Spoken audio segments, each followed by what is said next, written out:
म्हाळुंगे बालेवाडी म्हणण्याऐवजी फक्त बालेवाडी असा उल्लेख केला जातो। या गावाचं अस्तित्वच धोक्यात यायला लागलं। सर्वांकडून जाणीवपूर्वक चूक केली जाते। चुकी कुणाची आहे? संपूर्ण आमच्यावर अन्याय झालेला आहे। ही शिवछत्रपती क्रीडा संकुल म्हाळुंगे बालेवाडी पुणे असा उल्लेख पुण्यातील शिवछत्रपती क्रीडा संकुलाची आपण सहजपणे बालेवाडी स्टेडियम म्हणून ओळख करून देतो। अगदी पुण्यातून विविध रस्त्यानं तुम्ही या क्रीडा संकुलाकडे येत असाल तर रस्त्यावरील नामनिर्देश फलकांवरही बालेवाडी स्टेडियम असाच उल्लेख आढळतो। आणि हेच कारण आहे की ज्यामुळं म्हाळुंगे गावकऱ्यांच्या अस्मितेला ठेच पोहोचली आहे। या क्रीडा संकुलाला म्हाळुंगे गावाची सर्वाधिक जमीन देऊनही त्यांच्या गावाचं नाव घेतलं जात नसल्यानंच ते दुखावलेत। म्हाळुंगे या ठिकाणी हायटेक सिटी होत असताना गाव म्हाळुंगे, परंतु काही शासकीय गोंधळामुळे या गावाचं अस्तित्वच धोक्यात यायला लागले। त्याचं पहिलं मुख्य कारण म्हणजे शिवछत्रपती क्रीडा नगरी स्टेडियम हे पूर्ण म्हाळुंगे गावामध्ये आहे आणि त्यासाठी गेलेली जागा ही बालेवाडी गावची 20 एकर जमीन त्या ठिकाणी गेलेली आहे आणि म्हाळुंगे गावची जमीन ही 126 एकर इतकी जमीन त्या ठिकाणी गेलेली आहे। आणि त्यामुळे साहजिकच म्हाळुंगे बालेवाडी असा उल्लेख करण्याचा आमचा कुठलाही विरोध नाही, परंतु शासनाचे कार्यक्रम असतील, काही सरकारी अधिकारी पुढाऱ्यांचे कार्यक्रम असतील, हे कार्यक्रम वेळोवेळी स्टेडियम मध्ये होत असतात आणि त्यामुळे सर्वांकडून जाणीवपूर्वक चूक केली जाते। आणि विशेषतः प्रसिद्धी माध्यमच ही चूक करतायत की त्या ठिकाणी म्हाळुंगे बालेवाडी म्हणण्याऐवजी फक्त बालेवाडी असा उल्लेख केला जातो। अर्थात संपूर्ण म्हाळुंगे गावाच्या या ग्रामस्थांच्या अस्मितेला तो धक्का लागतोय।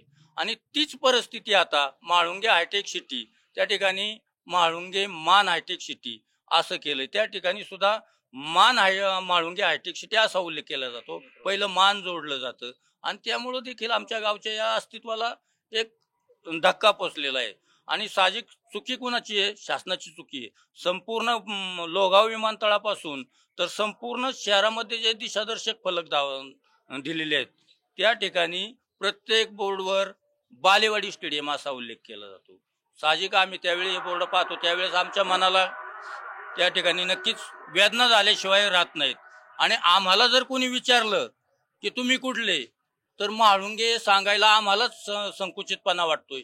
आणि नेमकं कुठं म्हाळुंगे, तर ते बालेवाडीच्या जवळ आहे असं सांगायची वेळ आमच्यावर येते। ही वेळ येऊ नये।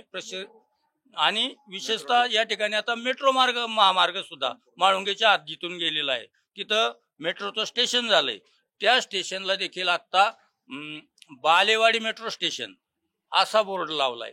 साहजिक म्हाळुंगे ग्रामस्थ त्या ठिकाणी विरोध करायला गेल्यानंतर पोलीस प्रशासन येतंय। स्टेडियम मध्ये आम्ही आमचं मत मांडायला गेलो तर पोलीस येत आम्हाला धमकी दिली जाते, जाळीची गाडी लावली असं सांगतायत, आत टाकू असं सांगतायत।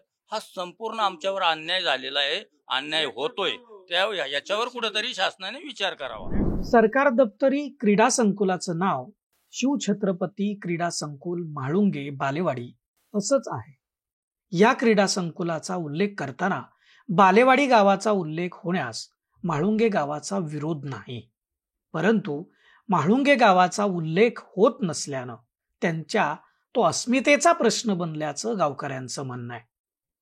क्रीडा संकुलातील अधिकाऱ्यांना त्यांनी वारंवार याबाबत निवेदनं दिली आहेत, विनंत्या केल्या आहेत, परंतु इथं होत असलेल्या कार्यक्रमांच्या कमानीवर अनेकदा म्हाळुंगे गावाचा उल्लेखच नसतो। शासकीय कार्यक्रमांच्या कमानीवर देखील गावाचा उल्लेख नसल्याचं पाहून गावकऱ्यांनी कमान फाडली, अधिकाऱ्याला जाब विचारला। याविषयी फॉर द पीपल न्यूजशी बोलताना अधिकाऱ्यानं भूमिका स्पष्ट केली। शिवछत्रपती क्रीडा संकुलाकडून ज्यावेळेस सुविधा आरक्षण किंवा ज्याही शासकीय कार्यालय किंवा इतर सुविधा वापरासाठी आम्ही जे मान्यता देतो त्यामध्ये आम्ही स्पष्ट सूचनामध्ये उल्लेख केलेला आहे की शिवछत्रपती क्रीडा संकुल म्हाळुंगे बालेवाडी पुणे असा उल्लेख करावा म्हणून। काही यांच्या मौखिक ह्याच्यामुळे का बालेवाडी स्टेडियम असं नाव असल्यामुळे ते तसंच लिहितात, परंतु आम्ही वारंवार त्यांना तशा सूचना आणि लेखी सूचना दिलेल्या असतात त्याच्यामध्ये. ते चुकून झालेलं आहे, तर आम्ही आता त्या अर्ध्या तासामध्ये तो कमान काढून आम्ही तुम्ही दुसरे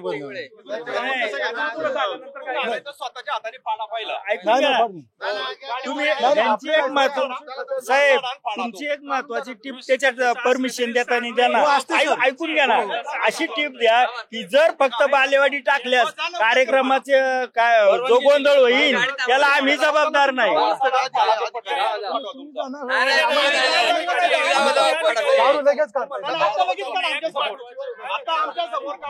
सरकारी दप्तरी नोंद असूनही म्हाळुंगे गावाचा उल्लेख टाळला जात असल्यानं म्हाळुंगे ग्रामस्थांची नाराजी आता कधी दूर होणार आहे हा खरा प्रश्न आहे. गावच्या अस्मितेसाठी हे गावकरी लढतायत. त्यांच्या या लढ्याला किती यश येत आहे हे येणाऱ्या काळात आपल्याला दिसेल. तुम्हाला याविषयी काय वाटतं ते खाली कमेंट करून नक्की सांगा. आणि हा व्हिडिओ जास्तीत जास्त शेअर करा, लाईक करा आणि फॉर द पीपल न्यूज चॅनलला सबस्क्राईब करायला विसरू नका.